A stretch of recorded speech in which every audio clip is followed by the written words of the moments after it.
लगाओ यार, क्या घंटा 5 ले रहे हैं। राधा की जय जय, माधव की जय जय। हाँ लगाओ भैया, हाँ।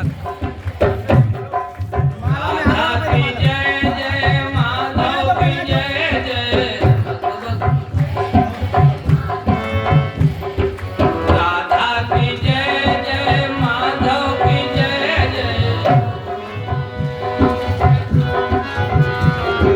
बांके बिहारी नंद लाला की जय जय।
बोलो गोविंद भगवान की।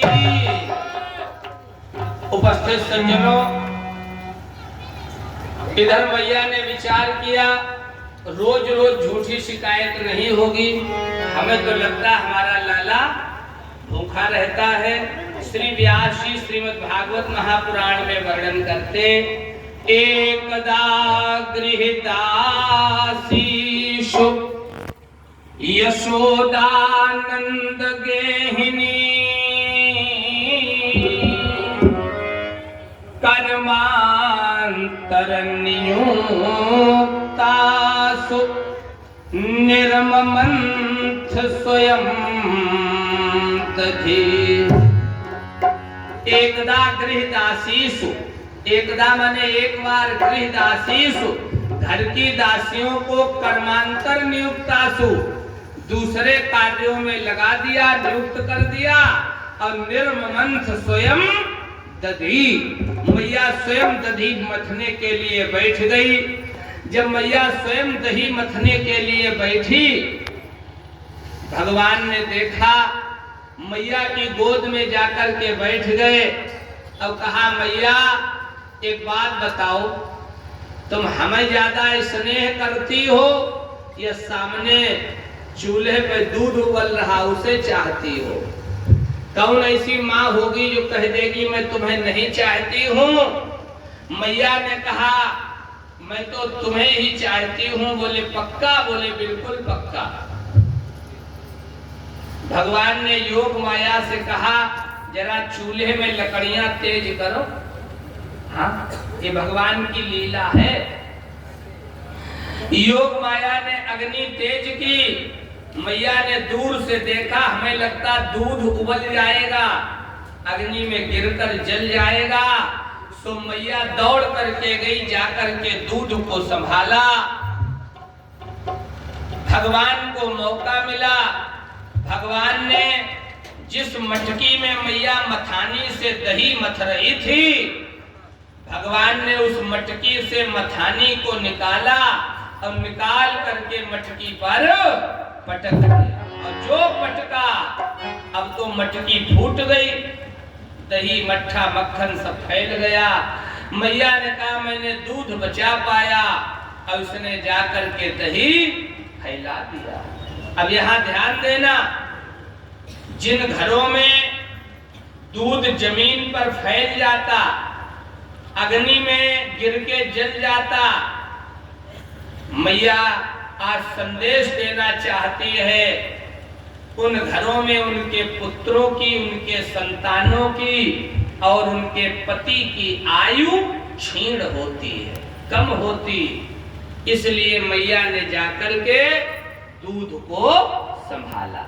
देखा होगा जो सुसंस्कृत माताएं हैं, अगर धोखे में, पहले तो वो दूध दही मट्ठा आदि फैलने नहीं देती, अब अगर धोखे में फैल भी जाए तो समझदार माताएं उस दूध आदि को भर करके सुरक्षित रखती और वहां पर कई बार साफ करके और पैर छू करके क्षमा मांगती।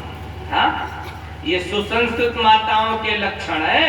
अब किन्हीं किन्हीं देखा होगा जिनका स्टैंडर्ड लिविंग है, हाँ, वे 2 बाल्टी पानी डाल सब बहाई देती। बोलो गोविंद भगवान की। ऐसा प्यारा वर्णन, ऐसी प्यारी कथा, ध्यान देना। आज मैया ने देखा, दूध को जाकर संभाला, हमने संभाल पाया और इसने दही मक्खन मट्ठा फैला दिया। प्रसाद लो, प्रसाद फैला दिया। मैया कन्हैया को पकड़ने के लिए दौड़ी और जब पकड़ने के लिए दौड़ी मित्रों, फिर तो ऐसा प्यारा वर्णन है, ऐसी प्यारी कथा है, भगवान दौड़ पड़े।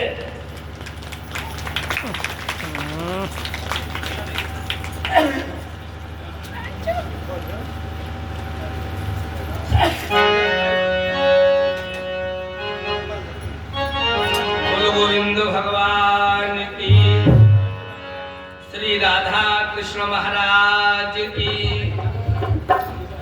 भगवान आगे आगे भाग रहे और मैया पीछे पीछे, अब पकड़ा, अब पकड़ा, अब पकड़ा, ना पकड़ा न तब। अंत में मैया थक कर के बैठ गई। कन्हैया चाहे पूरा जीवन क्यों न लग जाए, मैं तुझे पकड़ के ही रहूंगी।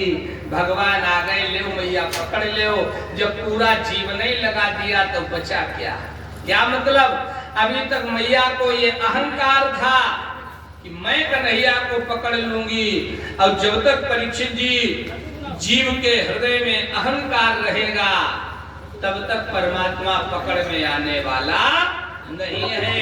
एक कवि ने प्यारी पंक्ति लिखी, मिटा दे अपनी हस्ती को अगर कुछ मर्तबा चाहे, मिटा दे अपनी हस्ती को अगर कुछ मर्तबा चाहे, दाना खाक में मिलकर गुले गुलजार होता है। कम करो, दाना पहले अपने को मिटाता है और तभी वो 1000 दाने दे पाता है। जब तक जीवन में अहंकार रहेगा तब तक परमात्मा पकड़ में आने वाला नहीं।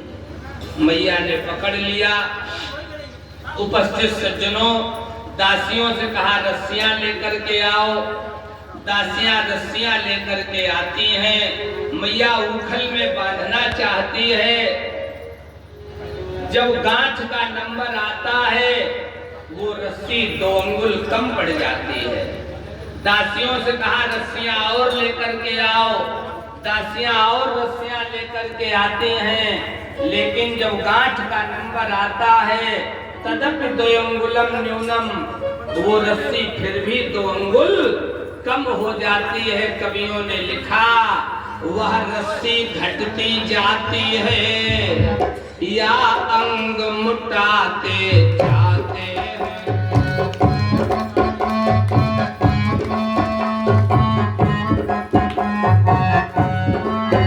मैया खिजलाती जाती है, मोहन मुस्कुराते जाते हैं।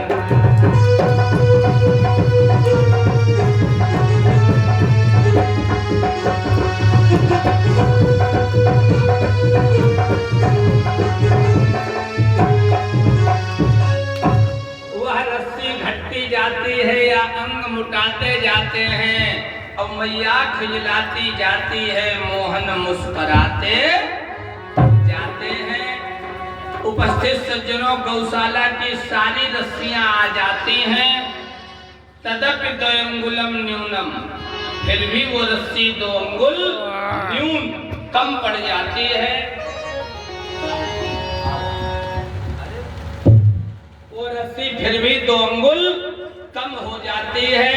अंत में मैया थक कर के बैठ गई। कन्हैया चाहे पूरा जीवन क्यों न लग जाए, मैं तुझे बांध के ही रहूंगी।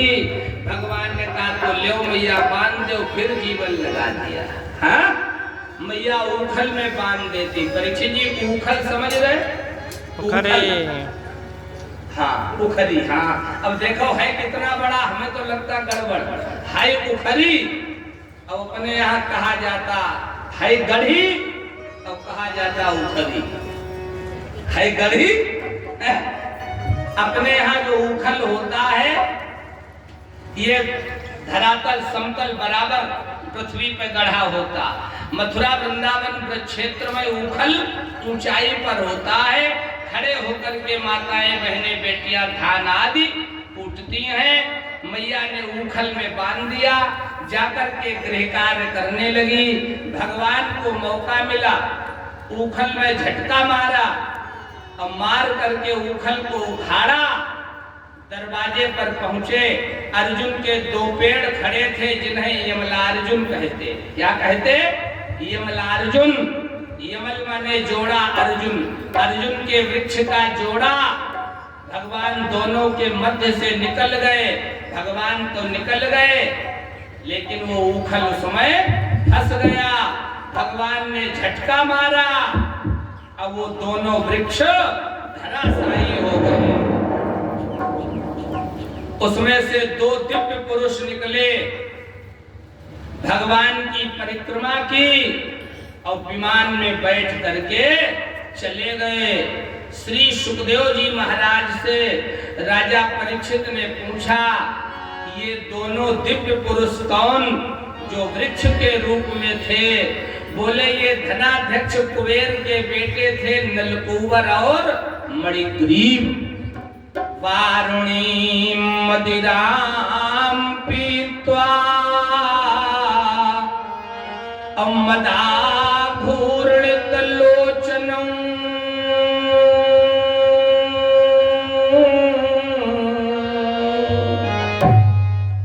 एक बार ये वारुणी नाम की मदिरा को पी करके मदमस्त निर्वस्त्र होकर के स्त्रियों के सहित विहार कर रहे थे। देवर्षि नारद निकले। नारद को देखकर इन्होंने कोई लाज शर्म पर्दा नहीं किया। नारद ने कहा, तुम इतना नशे में मस्त हो गए कि मर्यादा भूल गए। तुम वृक्ष की नाई खड़े रहे, इसलिए मैं श्राप देता हूं, जाओ गोकुल में जाकर के अर्जुन के वृक्ष बन जाओ।